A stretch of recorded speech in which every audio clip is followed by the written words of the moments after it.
Je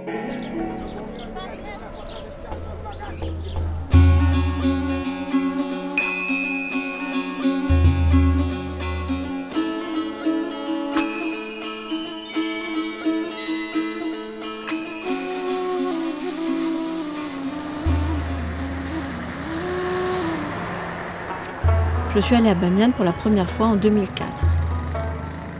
Les Bouddhas n'étaient déjà plus là.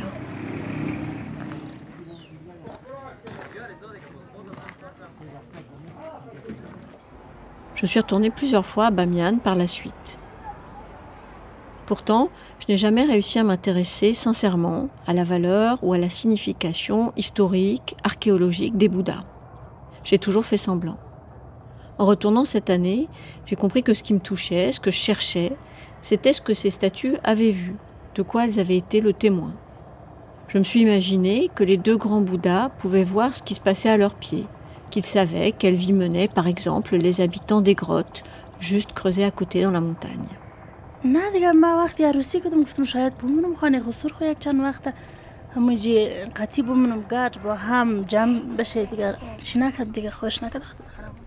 En fait, quand je me suis mariée, je pensais qu'on irait vivre chez la famille de mon beau-père.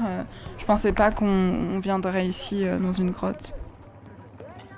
Je me suis convaincue qu'ils protégeaient les amoureux, qu'ils pouvaient percer les secrets des cœurs, de pierre et de chair.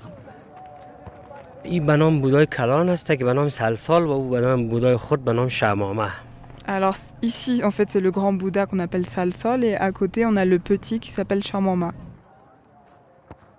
Et puis j'ai trouvé une histoire, une légende, qui raconte que Salsol et Chamama étaient en réalité deux amants en fuite, arrêtés dans leur course passionnée, puis transformés en statues de pierre, en signe de punition.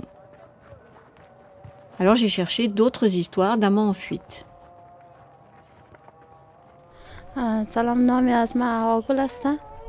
Bonjour, je m'appelle Awagol. Mon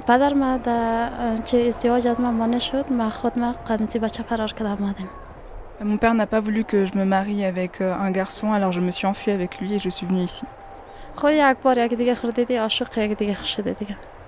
On s'est vu une fois et on est tombés amoureux.